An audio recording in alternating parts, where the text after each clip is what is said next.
Magandang araw po muli mga ate at mga kuya. Heto na naman si Kuya Nanding na patuloy na magbabahagi ng mga karanasan, mga kwento at mga pagninilay na sana'y kapupulutan natin ng aral. Ang ibabahagi ko ngayon ay tungkol sa isang katanungan ng isang kaibigan na ang tanong niya, Kuya, ang pagiging kapuspalad ba o pagiging mahirap ay kagustuhan ng Diyos? Sabi ko, unang-una,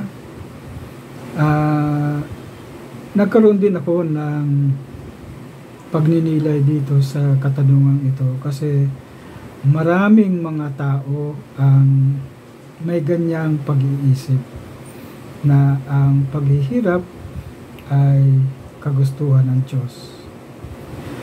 Sa unang salita, ang katanungang ito ay hindi totoo. Ayaw po ng nagbigay buhay sa atin na si Jesus na magkaroon tayo ng kalungkutan at maging kapuspalad. Dahil ang nais ng Diyos sa atin ay maginhawang buhay. Yan ang plano ng Diyos. Kaya tayo ay nilalang. Kung mapapansin natin kahit sa Biblia, sa Old Testament, nilalang tayo bilang kawangis at kalarawan ng Diyos. Sa mata ng Diyos, tayong lahat ay pantay-pantay. Walang mayaman at mahirap. Hinangad rin niya na tayo ay maging lumigaya at guminhawa. Kung gayon, mapalad tayo na kusang ipinagkalooban ng Diyos ng kagandahan loob ng maligaya at ginhawa. Subalit, ano ang nangyari? Dahil lahat tayo ay pinagkatiwalaan at binigyan ng buhay upang lumigaya. Dito nararanasan natin sa buhay natin o sa lipunan natin, parang mayroong mga pinagpala at marami rin ang pinagkaitan ng kapalaran. Gusto kong gamitin yung termino na kapuspalad dahil ito yung magandang bansag sa mga tao. Minsan kasi ang salita na lang ay mahirap o poor. Ang ibig sabihin ito, kulang sa nararapat na panahon ng kalagayan sa buhay, kulang. Kaya nararapat na bigyan ng pansin. Kahit man sana man lang sa basic needs ay kulang pa rin. So, kung titingnan natin sa ating pagninilay, sino ba ang mga mayayaman at mga pinagpala?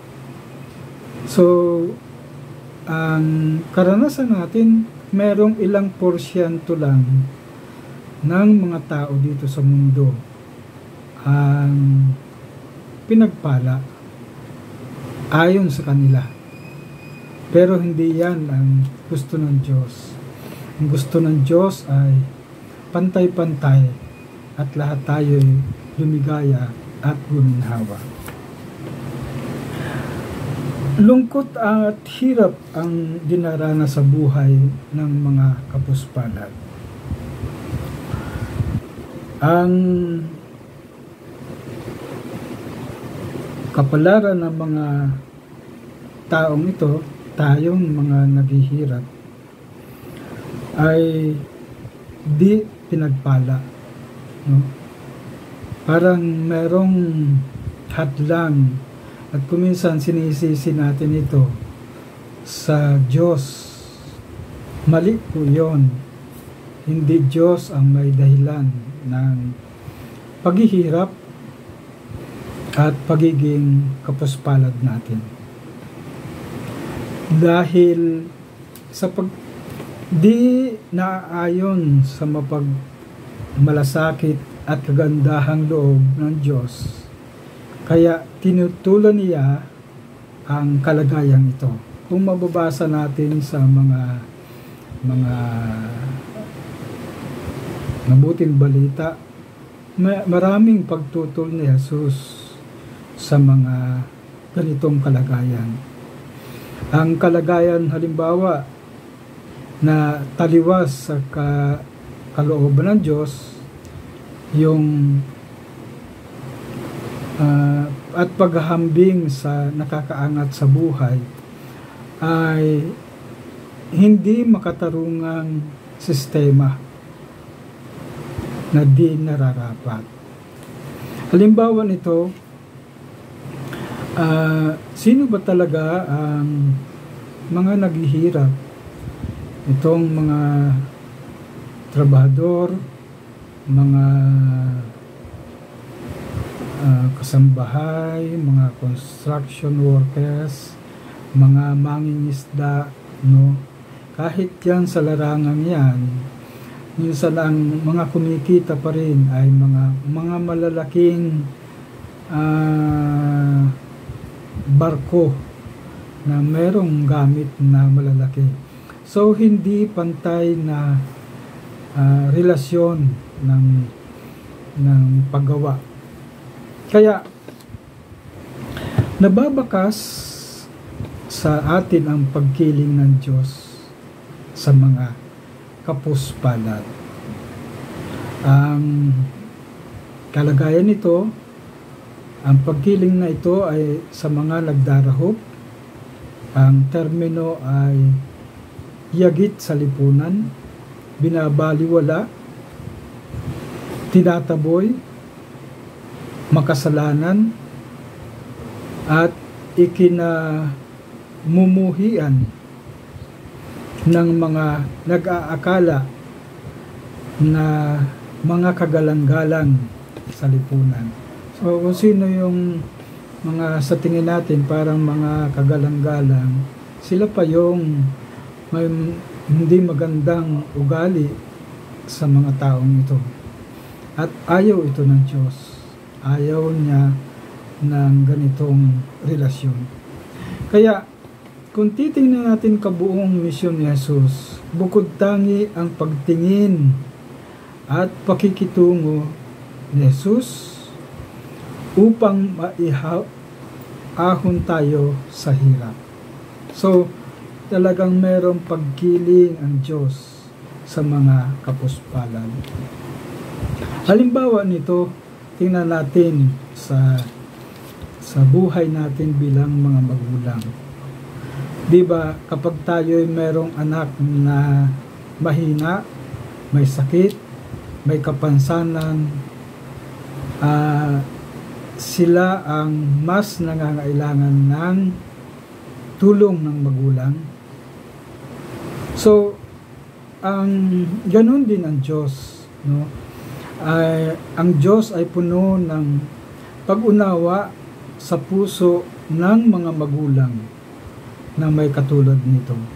Kung titingnan natin ito sa kalagayang panlipunan, so merong pagkiling si Jesus sa mga mahihirap, pinagsasamantalahan, inaapi, at pinagkakaitan ng karapatan.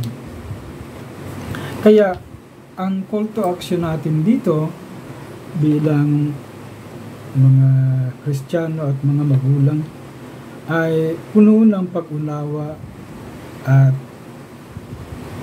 pagiging una sila upang sila ay bigyan ng pansin at ang pagturing sa kanila ay pantay sa karapatan. Minsan yun lang ang mahalagang relasyon natin sa mga taong kapuspalad. Yung ugali at attitude na minsan kahit tayong mga kapos din ay merong ganyang ugali sa kanila.